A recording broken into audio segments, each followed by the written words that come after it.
Whoa, I'm standing on my 2 feet. Welcome, the Gamer Man's Lounge. Awaken to play. Welcome to the Gamer Man's Lounge. I am Lord Gamerman of this lounge here, and welcome to the lounge where we're going to be taking a look at a modern video game. That's right, taking a look at a modern video game. Why do I talk too fast? Starting off as an entry in a Metroidvania game jam, this game gained a whole lot of popularity. The game managed to get extensions and got a huge Big Bang package for $6 that's out now on Steam and itch.io and has been gaining popularity from left and right.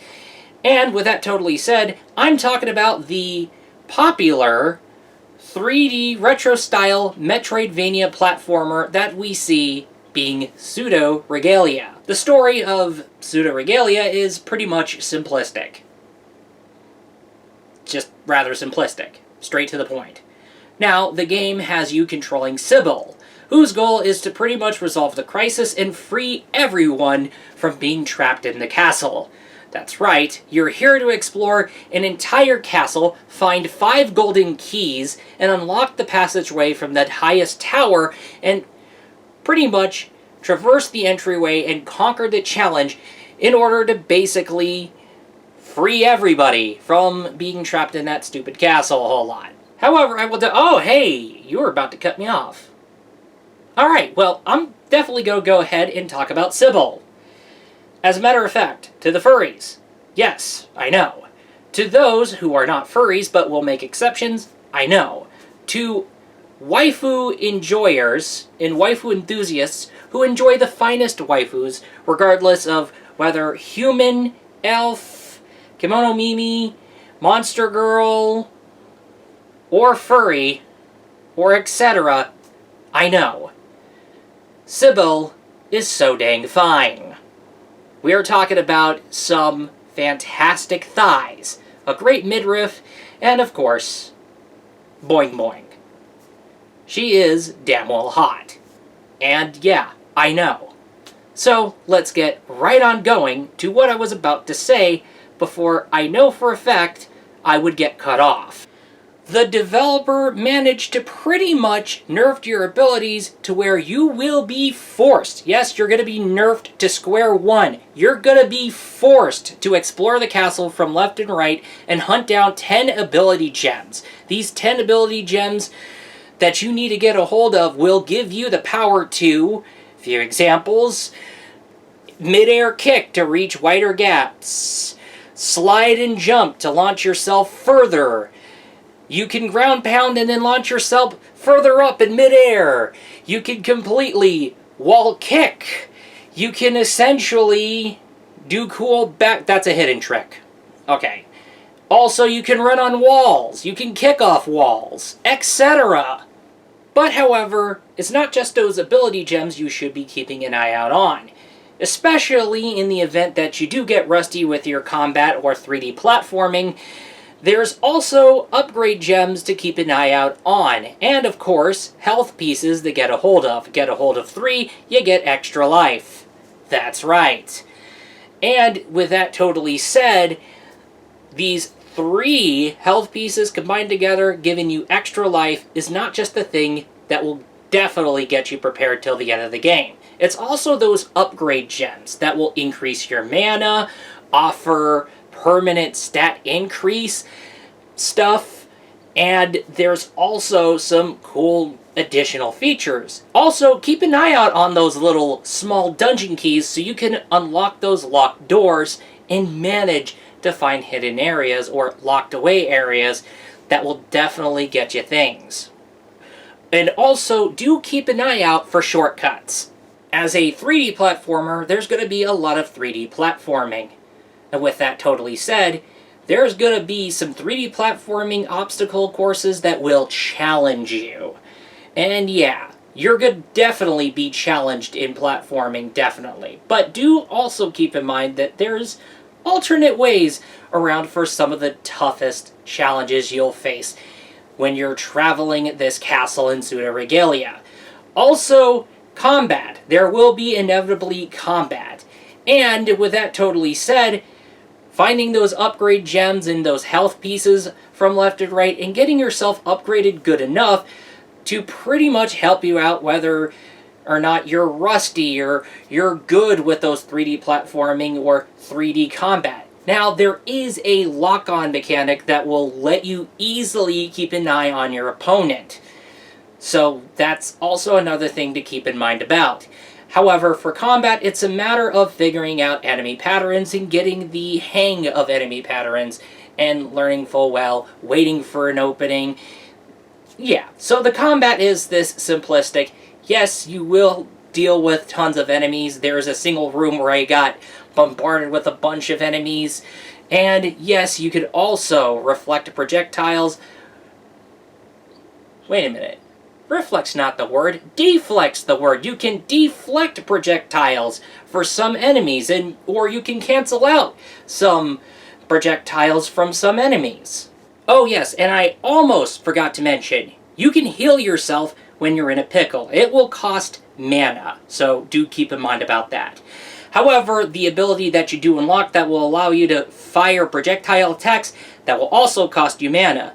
And you can recharge mana by basically smacking on an enemy. So smacking on an enemy recharges your mana, and you're definitely good. So don't worry about having to hunt down healing items or having to be careful. When you're in a pickle, just give yourself breathing space and self-heal from left and right.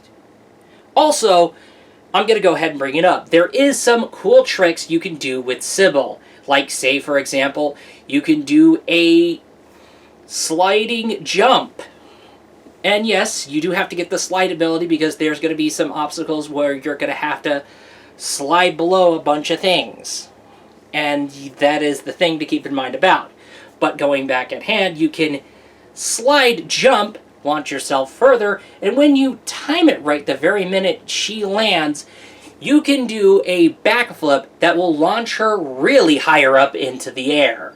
Pseudoregalia is going to be a really short game, but it does have replayability. Whether you want to go visit your game clear save and just dilly-dally around and do some things because you're bored, or you want to visit an area you missed out on, or scan the castle more times to check out what you missed out on, or you want to start a new game on a second save slot, and you want to go ahead and challenge yourself and just speedrun or basically just replay the game again for a second run because it's so dang good.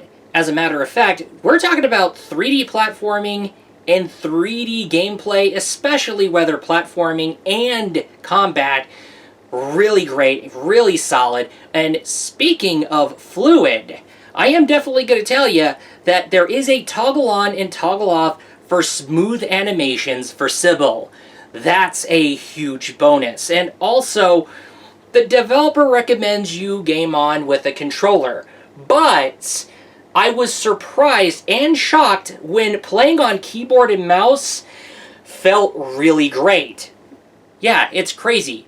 Started the game off playing with a controller. Okay, I had a blast. Great controls. But as it got really surprising, I hopped on the game, wanted to check out the keyboard and mouse controls and see how it works. And I was surprised about how well it really went. It felt really great. It felt just as great as playing on controller when I was playing on keyboard and mouse, and that was just surprising. I was shocked. And I had a good time with keyboard and mouse when I finished the game using keyboard and mouse. It was fantastic. However, let's go ahead and talk about the graphics and sound presentation, or presentation in entirely, because the presentation for a retro-style 3D Metroidvania platformer is surprisingly fantastic. The developer really went all out when that person developed the castle.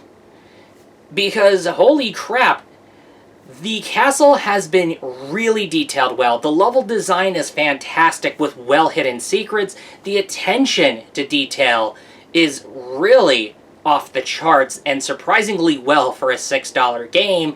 And not only that, the music is just really orchestrated well and is really fitting. And however, add in the great gameplay, and you got yourself a heck of a fantastically presented $6 indie title that you should definitely pick up. Alright, and after going through how greatly presented Pseudoregalia really is for a retro-style 3D platformer, Metroidvania, and how amazingly fluid and addicting the gameplay really is, because that gameplay is really addicting, and the fact that it's $6? Yeah, this is really good. This is $6. That's a steal. Get a hold of that game. Go get it. I totally recommend it. It's a fantastic experience. And as a matter of fact, when I decided to hop in with more hours in the game, I ended up missing out on opening night on Silent Hill Ascension. And you might as well just call this a blessing in disguise. While Silent Hill Ascension is free with the boatloads of microtransactions, this game costs you $6. And that's just it. And you're really good. You got yourself a heck of a package worth $6. And this is the best $6 I spent for a long time. We'll definitely go with that. Like I said, you'll find this game on Steam and itch.io, and you will have a great time. And with that totally said, that is all I gotta say for today's mod. Oh, and by the way, when it comes to the platforms that are being held up by the chains or ropes or whatever, attack the chains or the ropes, and you will get the platform to basically come down and land. I did not realize that until now, so yeah. Anyway, with that totally said, that is all. I will be looking forward to you in the next video. Peace out.